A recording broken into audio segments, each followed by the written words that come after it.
Sir நிறைய பேர்கிட்ட நிறைய விஷயங்கள் கேட்டிருக்கேன். ஜாதகம் ஜோசியம் அப்படின்னு சொன்னாலே உங்களுக்கு இந்த குறையா இந்த கோவிலுக்கு போங்க, அந்த பிரச்சனையா இந்த பரிகாரம் பண்ணுங்க, இந்த விஷயமா வீட்டுல இதை பண்ணுங்க, இதை மாத்தி வைங்க, இதை இப்படி பண்ணுங்க, எல்லாம் சரியாயிடும் அப்படி சொல்லிதான் கேள்விப்பட்டிருக்கோம். எல்லாரும் அப்படிதான் கேள்விப்பட்டுட்டு இருக்காங்க. சோ நீங்க சொல்றதை பார்த்தா வந்துட்டு எந்த பரிகாரமும் கிடையாது, நம்மளோட கைடன்ஸ் மூலமாவே எல்லாமே சரிப்படுத்திடலாம் அப்படிங்கிறத சொல்றீங்க. மக்களுக்கு அப்படின்னா என்ன? ஏன்னா சில பேருக்கு தெரியும், சில பேருக்கு தெரியாது. அப்படின்னா என்னங்கிறத கொஞ்சம் தெளிவா சொல்லுங்க. இப்போ பிறப்பு ஜாதகத்தில் எழுதப்பட்ட இந்த விதி அதை வந்து நம்ம தலையெழுத்துன்னு சொல்றோம். அதான் ப்ரெடிக்ஷன் சொல்றோம். இதுல எந்த மாற்று கருத்தும் இல்ல. இதை மாத்த முடியுமா? மாத்த முடியாதுல்ல. எப்படி மாத்த முடியும்? அப்புறம் ஏன் பரிகாரம்? அது அவங்களோட நம்பிக்கையை கூட இருக்கலாம். நம்பிக்கை சரி, நீங்க நடக்க போறது நல்லதோ கெட்டதோ அது உங்களால மாத்தவே முடியாது. பரிகாரம் எதுக்கு? அது ஏமாத்து வேலை தானே. என்ன சொல்றேன், நல்லது நடக்கிறது உங்களாலன்னா தப்பு நடக்கிறது நம்மளால தானே. கண்டிப்பா. ஓகேங்களா? அப்ப நம்மளாலன்னு ஒத்துக்கிட்டா கில்ட்டி கான்ஷியஸ் வந்துரும்ல. அப்போ அந்த கில்ட்டி கான்ஷியஸ் வரக்கூடாது. இது அப்போ அந்த கில்ட்டி கான்ஷியஸ் வரக்கூடாதுன்றதுக்காக பழி போடுற ஒரு கான்செப்டா தான் ஆறுதலுக்கு பழி போட்டுக்கணும்ல.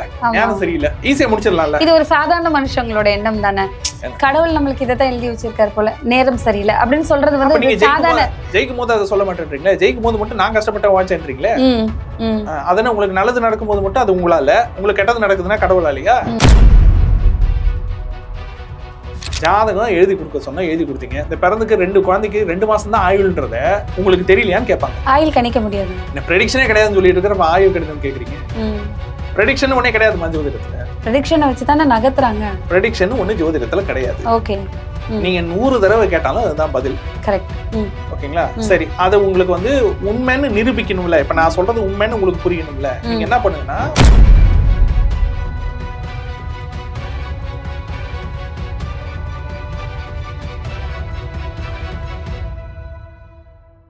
டிஎன்ஏ அஸ்ட்ராலஜர் விஷால் அவங்க கிட்ட போய் என்னங்க ஜோசியம்னு சொல்றீங்களே, எப்படி பரிகாரமே இல்லாத ஜோசியம் அது என்னன்னு கிட்டதை கேட்டு தெரிஞ்சுக்கலாம் வாங்க. வணக்கம் சார். வணக்கம் சார். நிறைய பேர்கிட்ட நிறைய விஷயங்கள் கேட்டிருக்கேன். ஜாதகம் ஜோசியம் அப்படின்னு சொன்னாலே உங்களுக்கு இந்த குறையா இந்த கோவிலுக்கு போங்க, அந்த பிரச்சனையா இந்த பரிகாரம் பண்ணுங்க, இந்த விஷயமா வீட்டுல இதை பண்ணுங்க, இதை மாத்தி வைங்க, இதை இப்படி பண்ணுங்க, எல்லாம் சரியாயிடும் அப்படி சொல்லிதான் கேள்விப்பட்டிருக்கோம். எல்லாரும் அப்படிதான் கேள்விப்பட்டுட்டு இருக்காங்க. சோ நீங்க சொல்றதை பார்த்தா வந்துட்டு எந்த பரிகாரமும் கிடையாது, நம்மளோட கைடன்ஸ் மூலமாவே எல்லாமே சரிப்படுத்திடலாம் அப்படிங்கிறத சொல்றீங்க. மக்களுக்கு அப்படின்னா என்ன? ஏன்னா சில பேருக்கு தெரியும், சில பேருக்கு தெரியாது. அப்படின்னா என்னங்கிறத கொஞ்சம் தெளிவா சொல்லுங்களேன். 2 பார்வை சொன்னீங்க இல்லையா? ஒன்னு ப்ரெடிக்ஷன் சொன்னீங்க, இன்னொன்னு பரிகாரம் சொன்னீங்க. ஆக்சுவலா ப்ரெடிக்ஷன் அப்படின்னா என்ன எனக்கு புரியுற மாதிரி சொல்ல முடியுமா? ப்ரெடிக்ஷன்னா என்ன? நேரம் காலம் அதெல்லாம் வச்சுட்டு உங்களுக்கு நீங்க ஏதோ ஒரு ஊர்ல, ஏதோ ஒரு டிஸ்ட்ரிக்ட்ல, ஏதோ ஒரு இடத்துல ஒரு குறிப்பிட்ட டைம்ல டேட்ல பிறக்குறீங்க. ஆமா. அதை பேஸ் பண்ணி உங்களுக்குன்னு ஒரு ஜாதகம் உருவாயிடுச்சு. ஓகேங்களா? சோ அந்த ஜாதகத்தை அடிப்படையாக கொண்டு பிறந்தது முதல் உங்களுடைய கடைசி காலம் வரை உங்க வாழ்க்கை எப்படி எல்லாம் இருக்கும், படிப்பு எப்படி இருக்கும், வெல்த் எப்படி இருக்கும், மேரிட்டல் லைஃப் எப்படி இருக்கும், பிசினஸ் எப்படி இருக்கும், கெரியர் எப்படி இருக்கும், இதெல்லாம் கணிக்கிறது தானே ப்ரெடிக்ஷன். கண்டிப்பா. ஆமா. சரி, இப்போ பிறப்பு ஜாதகத்தில் எழுதப்பட்ட இந்த விதி அதை வந்து நம்ம தலையெழுத்துன்னு சொல்றோம். ஆமா. அதான் ப்ரெடிக்ஷன் சொல்றோம். இதுல எந்த மாற்று கருத்தும் இல்ல. இதை மாத்த முடியுமா? மாத்த முடியாதுல்ல. எப்படி மாத்த முடியும்? அப்புறம் ஏன் பரிகாரம்? அது அவங்களோட நம்பிக்கையை கூட இருக்கலாம். நம்பிக்கை. சரி, நீங்க நடக்க போறது நல்லதோ கெட்டதோ அது உங்களால மாத்தவே முடியாது அப்படின்னா பரிகாரம் எதுக்கு? அது எதுக்கு நீங்க தான் தெளிவா சொல்லணும். அது ஏமாத்து வேலை தானே.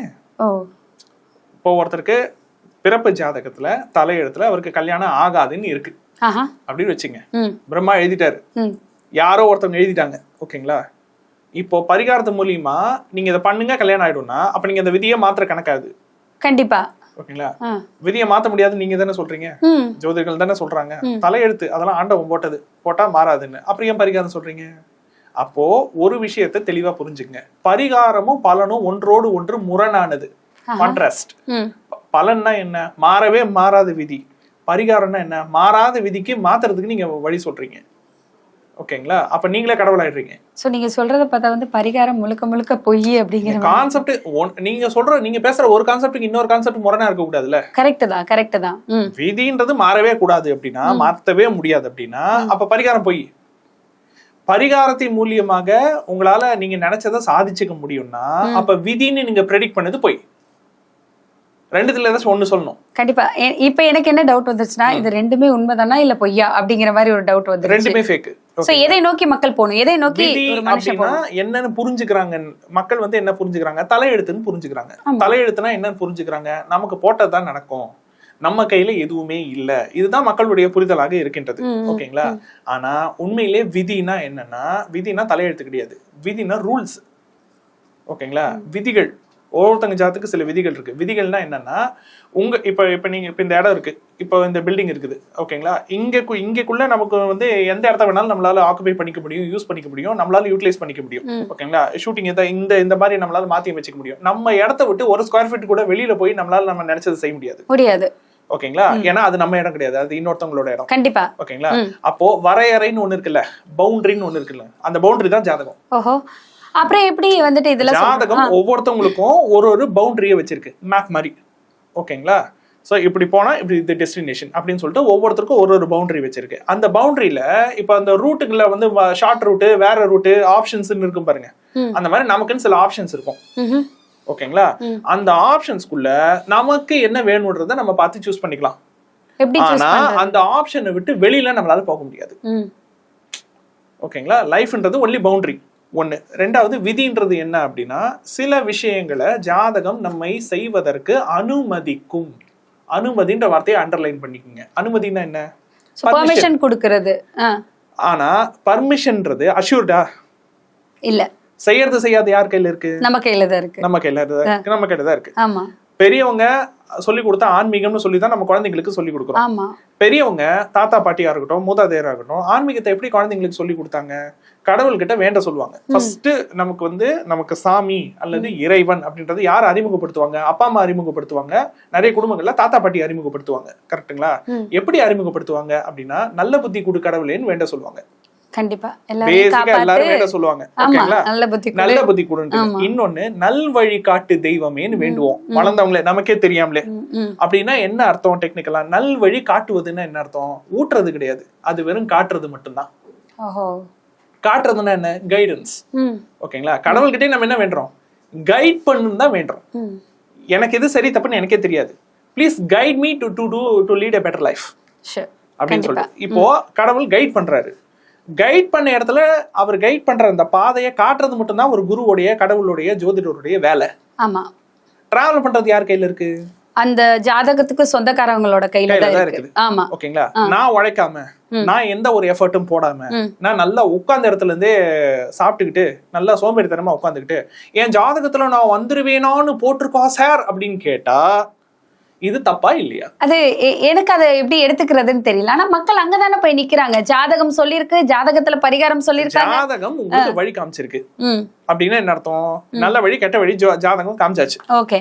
அதுல கெட்டதை விட்டுட்டு நல்லதை எடுத்துக்கிறது யார் கையில இருக்கு? மக்கள் கையில இருக்கு.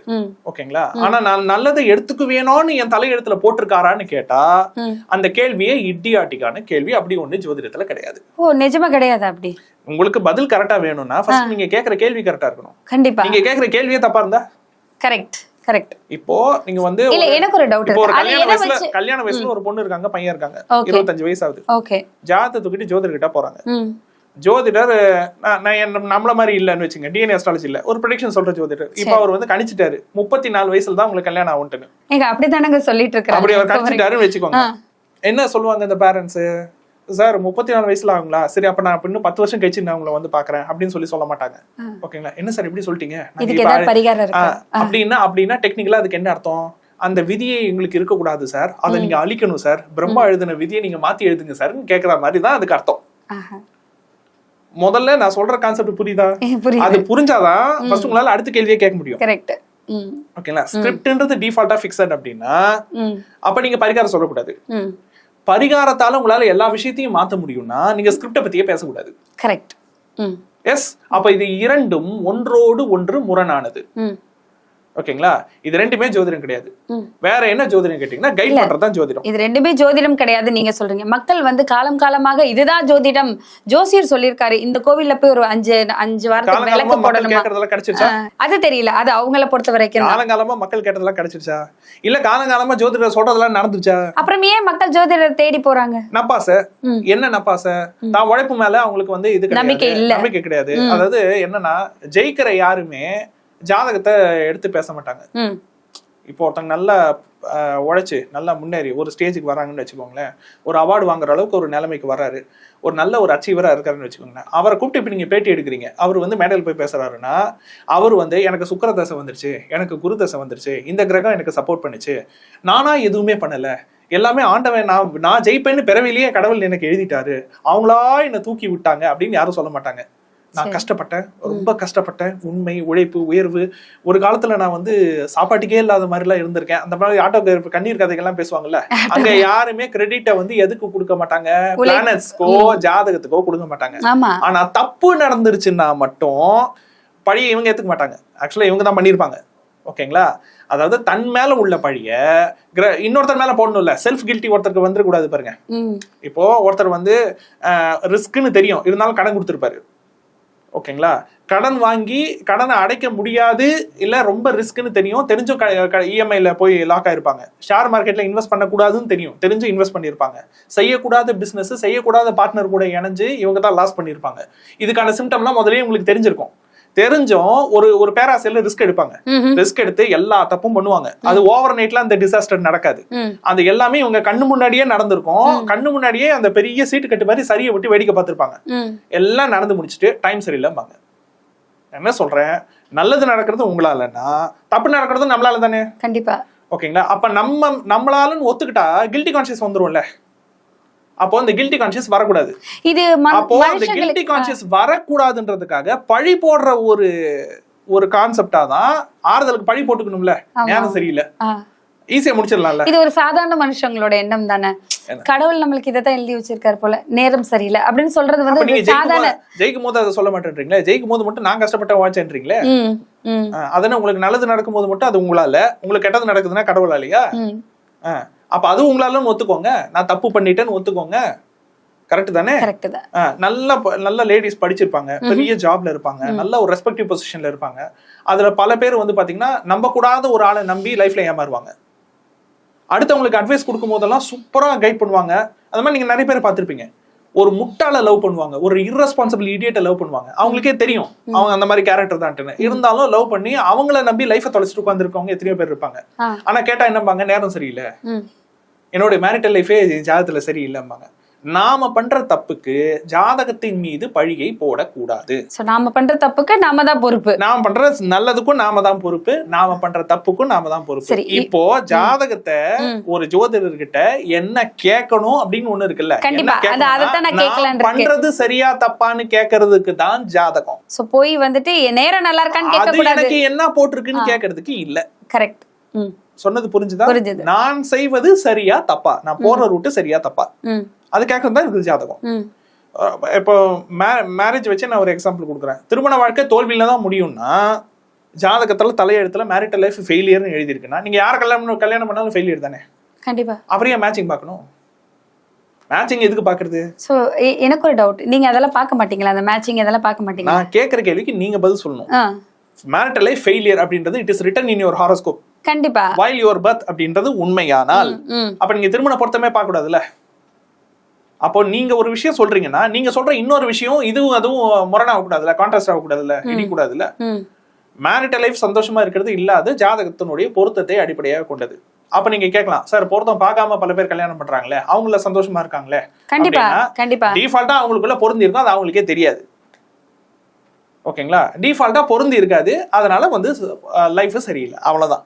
மற்றபடி நாம எடுக்கிற டிசிஷன் ஒரு விஷயத்த செய்யறதுக்கு முன்னாடி செய்யலாமா வேண்டாமா அப்படின்னு கேட்கறதுக்காகவும், ரெண்டாவது ஒரு விஷயத்த செய்யறதுக்கான பர்மிஷன் எனக்கு இருக்கா இல்லையான்னு தெரிஞ்சுக்கிறதுக்காகவும் தான் ஜாதகம். சோ இப்போ ஜாதகத்தை எடுத்துட்டு போய் ஃபர்ஸ்ட் கேட்க வேண்டியதே நான் பண்ணலாமா வேண்டாமா அப்படிங்கறத எடுக்கலாமா வேண்டாமான்னு கேட்கணும். ஒரே ஒரு பழமொழி, prevention is better than cure.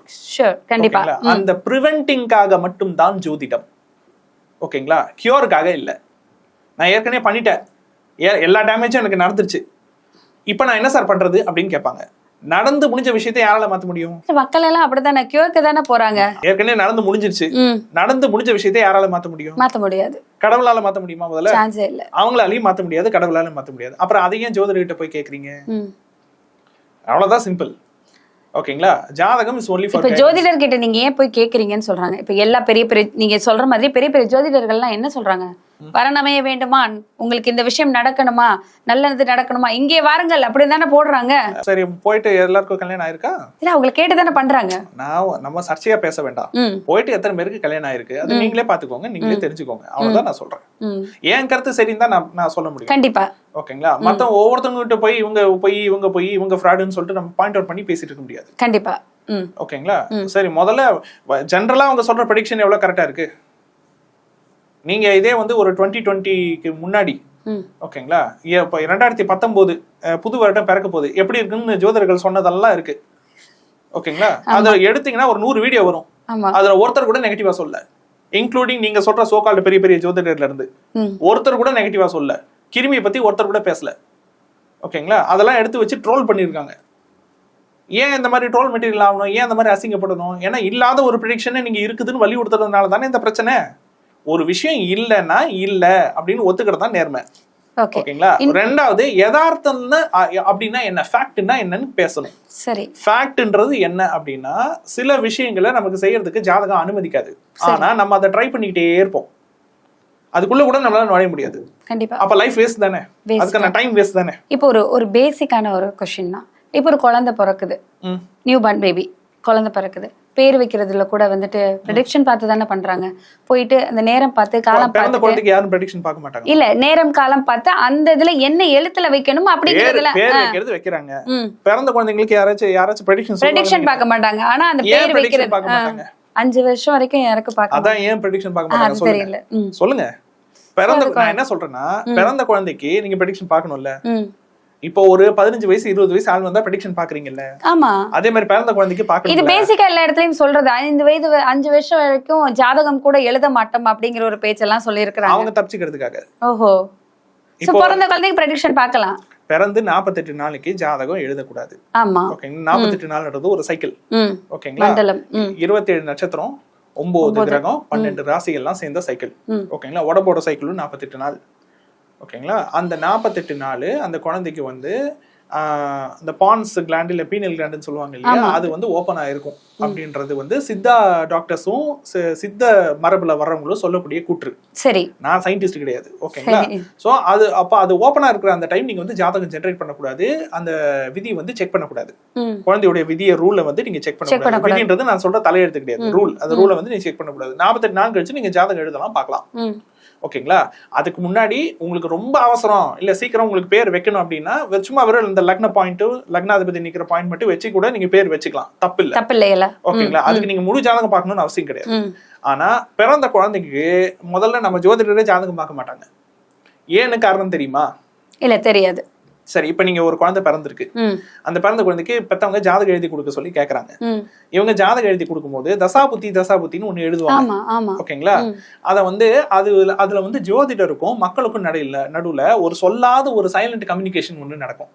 அது என்ன சைலண்ட் கம்யூனிகேஷன்னா, பிறந்ததுல இருந்து இப்ப நீங்க ஏதோ ஒரு நட்சத்திரம் சொல்லுங்களேன், ஏதோ சித்ரா நட்சத்திரம் கன்னிராசி. ஓகே, சித்திரை நட்சத்திரம் கன்னிராசி. இப்ப அந்த குழந்தை சித்திரை நட்சத்திரத்துல பிறந்திருக்கு. சித்திரை செவ்வாயோட நட்சத்திரம். அப்ப அந்த குழந்தைக்கு பிறப்பு தசை என்ன?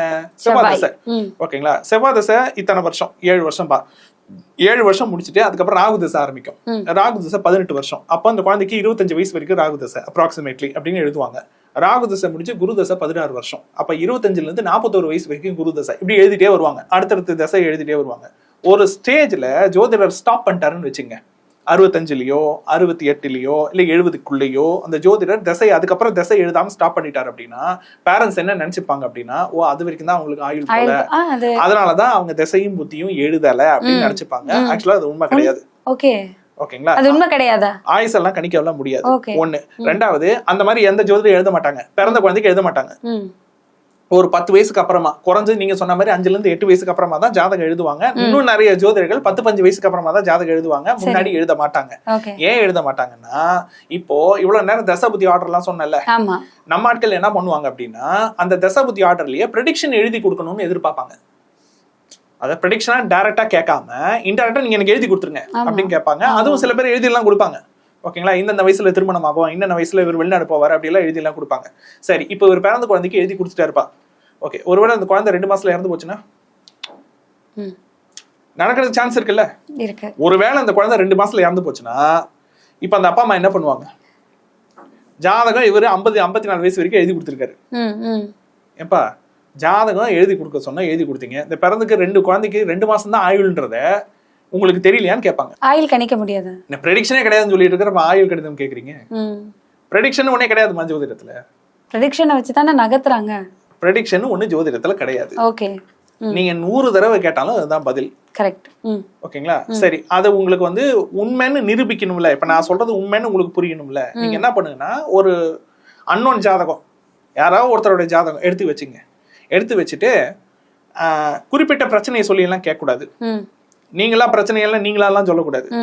இன்னாருக்கு திருமண வாழ்க்கை எப்படி இருக்கும்னு நீங்க கேட்கணும். இன்னாருக்கு தொழில் வாழ்க்கை எப்படி இருக்கும்னு நீங்க கேட்கணும். அதுக்கப்புறம் ஜாதகத்தை பார்த்துட்டு உங்ககிட்ட திருப்பி ஒரு கேள்வி கேட்பாரு. இது கல்யாணம் ஆன ஜாதகமா கல்யாணம் ஆகாத ஜாதகமான்னு கேட்பாரு. திருமண வாழ்க்கை எப்படி இருக்கும், நீங்க இப்போ ஒரு 30 வயசு ஜாதகங்க, ஒரு 30 வயசு ஆளுடைய ஜாதத்தை நீங்க இப்ப எடுக்கிறீங்க. 28 30 வயசு ஆயிடுச்சு. ஓகேங்களா? அவர் ஜாதத்தை எடுத்து ஒரு ஜோதிடர்கிட்ட போய் திருமண வாழ்க்கை இவருக்கு எப்படி இருக்கும்னு கேக்குறீங்க. நியாயமா ப்ரெடிக்ஷன் சொல்ற ஜோதிடர் என்ன செய்யணும்? இந்த வயசுல இவருக்கு திருமணம் ஆயிருக்கும், இந்த வயசுக்குள்ள இவருக்கு குழந்தை பிறந்திருக்கும், தற்பொழுது கணவன் மனைவியினுடைய உறவு நிலை இப்படி இருக்கும், இப்ப நல்லா இருக்கா, நல்லா இருக்கு, நல்லா இல்லையா, கொஞ்சம் கணவன் மனைவிக்குள்ள பிரச்சனை இருக்கும், இப்படி இப்படி இப்படி ஒரு ஃப்ளோவா சொல்லணும்ல. கண்டிப்பா. ஆனா அவங்க என்ன பண்ணுவாங்க அப்படின்னா, அவங்க திருப்பி உங்ககிட்ட இன்னொரு கேள்வி கேட்பாங்க. இவர் கல்யாணம் ஆயிடுச்சா ஆகலையான்னு கேட்பாங்க. ஆமா, நான் என்ன கேட்கிறேன், கல்யாணம் ஆயிடுச்சா ஆகலையான்னு நீங்க தானே சொல்லணும். ப்ரெடிக்ஷன் நீங்க தானே சொல்றீங்க. அப்போ அந்த ஜாதத்தை பார்த்தா தெரியணுமே உங்களுக்கு. அவருக்கு ஒருவேளை அவங்களுக்கே டவுட் வந்துடும், ஒருவேளை இவர் கல்யாணம் ஆகாதவரா இருந்தா. ஏன்னா ஒரு நிகழ்வு நடந்ததா இல்லையா என்பதை கணிக்க ஜோதிடத்தில் வழி இல்லை. நீங்க எல்லாம் ஃபியூச்சர் ப்ரெடிக்ஷன் கேட்டுட்டு இருக்கீங்க. முதல்ல பாஸ்ட கணிக்கிறதுக்கே அங்க வழி இல்ல. ஒரு ரூல் ஜோதிடத்துல கிடையாது, இன்னி வரைக்கும் கிடையாது. ஓகேங்களா? சேலஞ்ச் பண்றேன், அந்த மாதிரி ஏதாச்சும் ஒரு ஜாதத்தை வச்சு ஒரு ஜோதிடர்கிட்ட கேளுங்க. கண்டிப்பா. நீங்க வந்து ஸ்பெசிபிக்காலாம் கேட்க கூடாது. நீங்க அந்த கேள்வி வந்து இவருக்கு தொழில் வாழ்க்கை எப்படி இருக்கும், இவருக்கு திருமண வாழ்க்கை எப்படி இருக்கும் அப்படின்னு ஒண்ணு அப்படி கேட்கணும். அப்படி இல்லையா, ஒரு 30 வயசு ஜாதகம் 35 வயசு ஜாதகம் எடுத்துட்டு தலையெழுத்தை எனக்கு படிச்சு சொல்லுங்கன்னு சொல்லுங்க. ஒரு ஜோதிடர் ஒரு சவாலுக்கு வரமாட்டாங்க. நீங்க இன்னார் சிஎம் ஆவாங்க பிஎம் ஆவாங்கலாம் நீங்க கணிக்க வேண்டாம். சரி, ஓகேங்களா? எந்த நடிகரோட கல்யாணம் பண்ணுவாங்கன்னு உட்காந்து ப்ரெடிக்ஷன் சொல்லிட்டு இருக்கீங்களா வெக்கம் இல்லாம? நான் என்ன கேக்குறேன்னா, ஒரு தனிப்பட்ட ஜாதகம் கொடுத்தா இந்த ஜாதகத்துக்கு இதெல்லாம் நடந்துச்சு இதெல்லாம் நடக்கலன்னு சொல்றதுக்கு இன்னைக்கு திராணி கிடையாது. ஏனென்றால் ஜோதிடத்தில் அதற்கு விதி கிடையாது, மூல நூல்கள்ல விதி கிடையாது. ஓகே, நான் ஜோதிடர்களை குறை சொல்ல, ஜோதிட புக்ஸ்லயே there is no formula for predicting anything. ஓகேங்களா? அப்ப வேற என்னதான் சார் ஜோதிடம்னா, ஜோதிடம் is only for guidance. So full and full guidance தான், வெறும் கைடன்ஸ் மட்டும் தான். அந்த நிகழ்வை பண்றது பண்ணாதானே நீ உங்க கையில தான் இருக்கு. ஓகே, இப்ப மெடிக்கல் காலேஜுக்குள்ள இப்ப என்ன பண்ணுவாங்க, இப்ப நீட் வந்ததுனால பேரண்ட்ஸ் எல்லாம் மெடிக்கல் ஃபீல்டுக்குள்ள நுழைய முடியுமான்னு கேக்குறாங்க. மெடிக்கல் காலேஜுக்குள்ள போயிட்டு எத்தனை பேர் சக்சஸ்ஃபுல் டாக்டர் ஆகுறாங்க? அப்ப நான் என்ன கேக்குறேன், அப்ப ஏற்கனவே அவங்களுக்கு அந்த குடுப்பனை இருக்கிறதுனால தானே அந்த காலேஜுக்குள்ள போனாங்க, படிக்க போனாங்க. ஆமா, படிக்க போனவங்க எத்தனையோ பேர் டிஸ்கண்டினியூ பண்ணிருக்காங்கல்ல, இன்னைக்கும் நடக்குதுல்ல.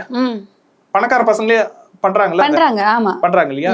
அப்போ ஏற்கனவே அவங்களுக்கு அந்த குடுப்பனை இருந்துதானே அந்த காலேஜ்குள்ள போனாங்க. அப்ப அவங்க ஏன் படிக்கல? ஓகே, அப்போ எவ்ரிதிங் இஸ் ப்ரீ ரிட்டன்னா அது அவங்க ஜாதகத்தை பார்க்கும்போது ஜோதிடர் முதல்லயே சொல்லணும்ல. Nothing is pre written. Pre ரிட்டன்றது வெறும் உங்களுக்கான பவுண்டரி மட்டும்தான். பவுண்டரினா என்ன? ஒவ்வொரு ஸ்டேஜ்லயும் உங்களுக்கு சில ஆப்ஷன்ஸ் இருக்கும். கெரியரா இன்னென்ன ஆப்ஷன், இந்த இன்னென்ன துறைக்குள்ளதான் நீங்க நுழைய முடியும் அப்படின்ற மாதிரி ஆப்ஷன்ஸ் இருக்கு. கல்யாணமா இன்னென்ன ஃபீல்டுல இருந்தா நீங்க வரம் தேட முடியும்னு ஆப்ஷன்ஸ் இருக்கு. Okay, choose the best answer மாதிரி.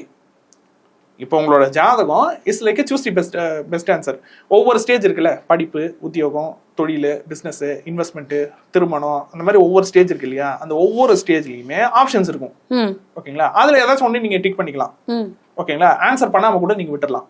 நீங்க ஆன்சர் பண்ணுவீங்களா மாட்டீங்களா, அதாவது அந்த விஷயத்தை செயல்படுத்துவீங்களா மாட்டீங்களான்றது ஜாதகம் சொல்லாது. சோ நீங்க இப்ப சொன்ன வரைக்கும் நீங்க கல்யாணம் பண்ணுவீங்க மாட்டீங்களா ஜாதகம் சொல்லாது.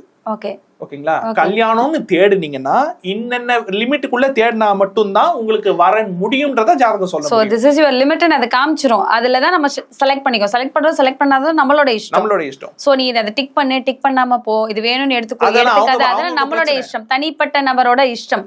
சோ இதை இப்படிதான் பண்ணணும் இப்படிதான் பண்ணக்கூடாதுங்கிறது ஜாதகத்துல ஜோசியத்துல பண்ணக்கூடாதுன்றதுக்கு கைட் பண்ணலாம். நீங்க இததான் செய்வீங்க, it is written in your head அப்படின்றது ஜோதிடத்தில் கிடையாது. ஓகே, ஓகேங்களா? ஏன்னா நீங்க அதை எல்லாத்தையுமே நீங்க விதிக்குள்ள கொண்டு வந்துட்டீங்கன்னா ஜோதிடத்துக்கு பேஸே கிடையாது. கரெக்ட். ஏன் ஜோதிடத்துக்கு பேஸ் கிடையாதுன்னா, ஜோதிடத்தினுடைய பேஸ் எது? பிறவிதான் ஜோதிடத்தினுடைய பேஸ். ஒத்துக்கிறீங்களா? ஆமா. ஓகேங்களா? பிறவின்ற ஒரு கான்செப்ட் இருக்கிறதுனாலதான் உங்களுக்கு ஜாதகமே உருவாகுது. ஓகேங்களா? பிறவின்றது எதை பேஸ் பண்ணி இருக்குது? இந்த பிறவி, முற்பிறவி, அடுத்த பிறவி, அதை பேஸ் பண்ணி இருக்கு. ஓகேங்களா? அந்த கான்செப்டை பேஸ் பண்ணி இருக்குது. இதோட அது லிங்க்டு. ஓகேங்களா? அப்போ ஒரு கேள்வி வரும் எல்லாருக்கும், சார் எனக்கு ஜாதகம் வேற மாதிரி இருக்கு, என்னோட வேலை செய்யற கோவொர்க்கருக்கு ஜாதகம் வேற மாதிரி இருக்கு, என் கூட பிறந்தவங்களுக்கு ஜாதகம் வேற மாதிரி இருக்கு, எல்லாருக்கும் வேற வேற மாதிரி லைஃப் இருக்கு, எனக்கு மட்டும் ஏன் அப்படின்ற ஒரு கேள்வி வரும். அப்படி கேள்வி வந்தா அப்பதான் ஜோதிடர்கள் வாய திறப்பாங்க. என்னன்னா, அதெல்லாம் உங்களுடைய கர்ம பலன் பாம்பாங்க. டிஃபால்ட்டா ஒரு டெம்ப்ளேட் டயலாக் ஒன்று வச்சிருப்பாங்க தெரியுங்களா, கர்ம பலன். ஸோ வாட் இஸ் கர்ம பலன்? அதை நீங்க டிஃபைன் பண்ணணும்ல. கர்மானா என்ன? இதுக்கு ப்ரீவியஸ் பர்த்ல நீங்க பண்ண நல்லதும் கெட்டதும். ரைட்? அதான கர்மா. அப்போ ப்ரீவியஸ் பர்த்ல நம்ம பண்ண நல்லது கெட்டதுனாலதான் நமக்கு இப்படி ஒரு ஜாதகம் விழுந்துச்சு, தலையெழுத்து விழுந்துச்சு அப்படின்றது உண்மையானால், அப்போ இந்த ஜென்மத்துல நாம பண்ற நல்லதும் கெட்டதும் ஏற்கனவே ஏன் டிசைடடா இருக்கும்? ஏற்கனவே எல்லாமே ப்ரீ டிசைடட்னா பனிஷ்மெண்ட்டும் ரிவார்டும் எனக்கு கிடைக்கூடாதுல்ல. கண்டிப்பா. ஏன்னா நான் ப்ரோக்ராம்டு டிவைஸ் தானே. ஏன்னா ஏற்கனவனுக்கு தானே போகணும் தண்டனை. ஒரு ரேபிஸ்ட் இருக்காங்கம்மா, செக்ஷுவல் வயலன்ஸ்ல இன்வால்வ் ஆகுறவங்க இருக்காங்க, சைக்கோ கொலைகாரங்க இருக்காங்க, கொள்ளையடிக்கிறவங்க இருக்காங்க, ஓகேங்களா, கள்ளக்கடத்தல் பண்றவங்க இருக்காங்க.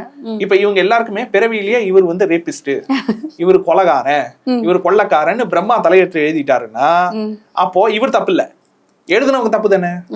அப்ப தண்டனை அவங்களுக்கு தானே போகணும். ஆமா. அப்புறம் இவங்களே தூக்குல போடுறீங்க. கண்டிப்பா. இப்ப ஒரு விஷயம் நல்லா தெளிவா புரியுது. நீங்க சொன்னதுக்கு அப்புறம் வந்துட்டு இந்த காணொலியை பார்த்ததுக்கு அப்புறம் புரியுது, புரிஞ்சுப்பாங்க. லைக் ஜாதகம்ங்கிறது நம்மள கைட் பண்றதுதான். ஜோசியத்துல வந்துட்டு பரிகாரம் இது பண்ணணும், அதை பண்ணக்கூடாது, இதுதான் உங்களுக்கு கரெக்ட் அப்படின்னு சொல்றதெல்லாம் தப்புன்னு சொல்லி மக்களுக்கு தெளிவா புரியும் அப்படிங்கிறது எனக்கே இது புரியல. நம்மள வளர்ந்தது அப்படி ப்ரெடிக்ஷன் நம்பி தான் வளர்ந்துருக்கோம், நேரம் காலம் பார்த்து தான் வளர்ந்துருக்கோம்.